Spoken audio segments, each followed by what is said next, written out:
Tiffany yang berusia 38 tahun adalah seorang asisten profesor kimia yang populer di Northeastern State University. Tiffany disukai semua orang, khususnya para mahasiswa, karena dia bisa menyampaikan kuliah yang sulit dengan cara yang menyenangkan. Kalau sedang tidak mengajar, dia merajut dan tergabung dalam sebuah klub rajut dan juga berkaraoke. Di usianya yang sudah matang, dengan pekerjaan yang mapan, dia berharap bertemu sang pujaan hati. Karenanya, dia membuat profil kencan online. Pada 31 Mei 2013, teman Tiffany, Sarah, mendapat pesan Facebook dari seorang satpam universitas. Tiffany tidak masuk kerja, padahal ada kelas yang diajarnya, dan biasanya dia tidak pernah absen.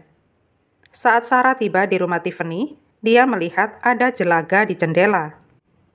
Biro Investigasi Negara dihubungi oleh Sarah, dan dia meminta supaya mereka melakukan pengecekan kesejahteraan di rumah Tiffany. Ternyata pintu depan tidak terkunci. Polisi menyelidiki, ternyata di rumah itu telah terjadi kebakaran karena terjadi banyak kerusakan. Tiffany didapati di tempat tidurnya dan tampak bekas cekikan dan tubuhnya ditutupi selimut. Tidak ada kerusakan pada tubuh Tiffany selain kedua kakinya. Titik asal mula api bersumber dari ruang tamu. Pelakunya membakar handuk dan memasukkannya ke bawah sofa. Rumah Tiffany tampak acak-acakan dan banyak bukti serta DNA yang hancur.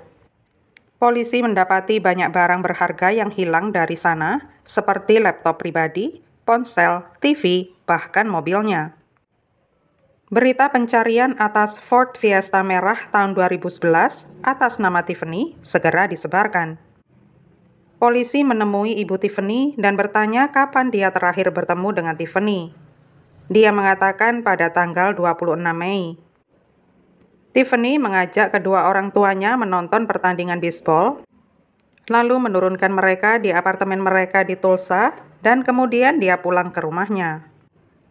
Polisi menanyakan kepada ibu Tiffany di mana komputer dan ponsel Tiffany. Dia menyarankan polisi supaya memeriksa kantor Tiffany di universitas.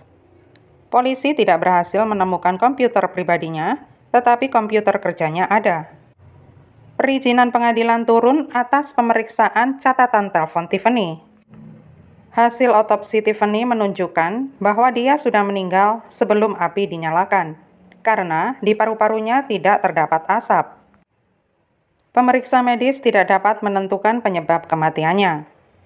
Tiffany kemungkinan besar telah meninggal pada 26 Mei atau 4 hari sebelum tubuhnya ditemukan. Di komputer kerja Tiffany, polisi menemukan profil kencan Tiffany yang dibuatnya di situs Plenty of Fish. Plenty of Fish adalah situs web Kanada. Polisi harus mengajukan subpoena asing sebelum mereka mendapat akses masuk ke website itu. Saat polisi masih menunggu akses ke situs web itu, mereka mendapat informasi tentang mobil Tiffany yang hilang. Mobil itu ditemukan di Tulsa, di kompleks apartemen tempat tinggal kedua orang tua Tiffany. Polisi menganggap hal ini cukup aneh karena saat mereka menginterview kedua orang tuanya, mereka tidak pernah menyebutkan kalau mobil Tiffany ada di sana.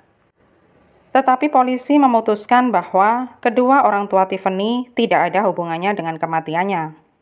Ibu Tiffany juga memberitahukan bahwa Kindle milik Tiffany juga hilang. Tiffany tidak pernah meninggalkan rumah tanpa membawanya serta. Polisi mencari sidik jari maupun DNA di dalam mobil.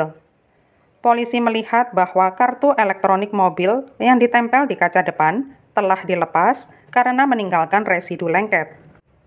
Terakhir kali kartu elektronik itu dilepas pada 26 Mei sekitar jam 11 pagi. Diyakini polisi bahwa kartu telah dicabut pada malam itu.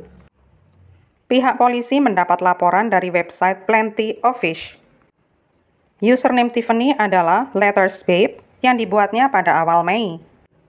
Tercatat di sana, Tiffany telah chat dengan beberapa pria, tetapi ada satu akun yang paling intens berkomunikasi dengan Tiffany dengan nama pengguna Can I Finder 1980. Polisi kemudian menyusurinya untuk mendapat informasi apapun yang mungkin bermanfaat. Baik Tiffany maupun akun Can I Find Her 1980 telah menonaktifkan akun mereka hanya 6 hari setelah Tiffany ditemukan tewas. Meski akun itu telah dinonaktifkan, polisi masih bisa membaca pesan di antara keduanya.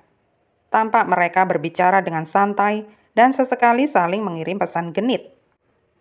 Polisi juga mendapatkan catatan telepon Tiffany dan ada seorang pria yang menghubungi dia via SMS maupun telepon. Polisi mencoba menghubungi nomor tersebut, tetapi mereka tidak pernah menerima panggilan kembali. Polisi meneliti informasi tentang pria ini dan mereka mendapat informasi kalau penggunanya adalah seseorang yang terdaftar atas nama alias Big Daddy.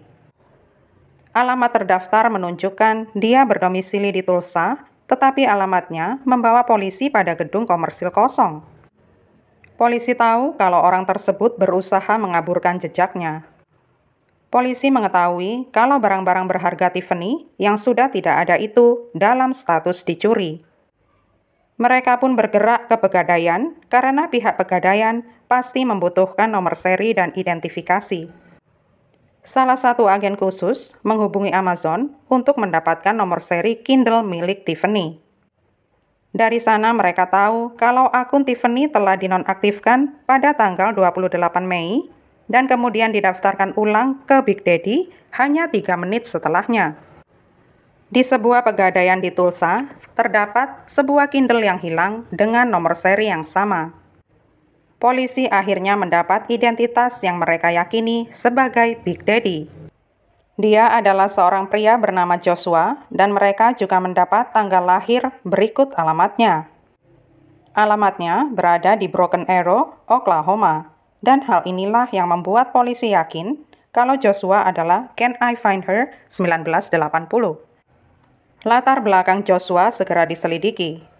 Dia memiliki riwayat pelanggaran seksual dan bahkan pernah mendekam di penjara atas kasus perkosaan pada 1999. Dia pun diperintahkan untuk melapor sebagai pelanggar seks. Polisi segera mendatangi rumah Joshua, tetapi dia tidak ditemukan di sana. Mereka mendatangi ibu Joshua yang mengatakan tidak tahu di mana keberadaan Joshua. Tetapi seorang agen khusus mengetahui kalau ibu Joshua telah mengirim SMS kepada Joshua supaya dia tidak pulang dulu karena sedang ada agen polisi di rumah. Agen itu mencoba menghubungi Joshua langsung, tetapi sayangnya Joshua kabur.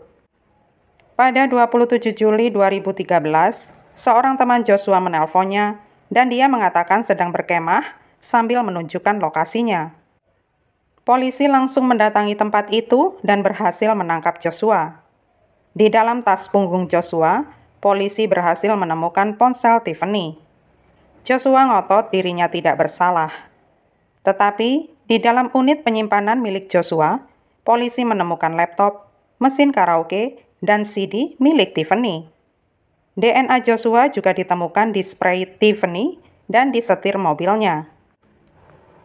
Polisi juga menemukan riwayat Joshua yang bertemu wanita di situs kencan hanya dengan tujuan mencuri barang berharga mereka.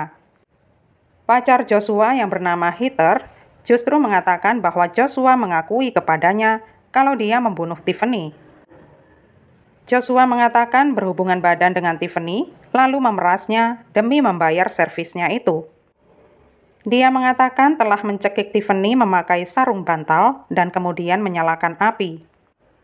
Dugaan polisi, Tiffany bersama orang tuanya pada 26 Mei dan mengantar mereka pulang setelah menonton baseball dan kemudian bertemu dengan Joshua di Tulsa. Mereka kembali ke rumah Tiffany dan kemudian bersenang-senang dan entah kenapa Joshua membunuh Tiffany dan berusaha menghancurkan bukti dengan membakar rumahnya. Kemudian Joshua mengendarai mobil Tiffany ke kompleks apartemen orang tuanya. Pada 29 Mei 2015, Joshua dihukum karena pembunuhan tingkat pertama, pembakaran tingkat pertama, dan pencurian. Dia dijatuhi 3 hukuman seumur hidup berturut-turut tanpa kemungkinan pembebasan bersyarat. Saat itu, Joshua berusia 35 tahun.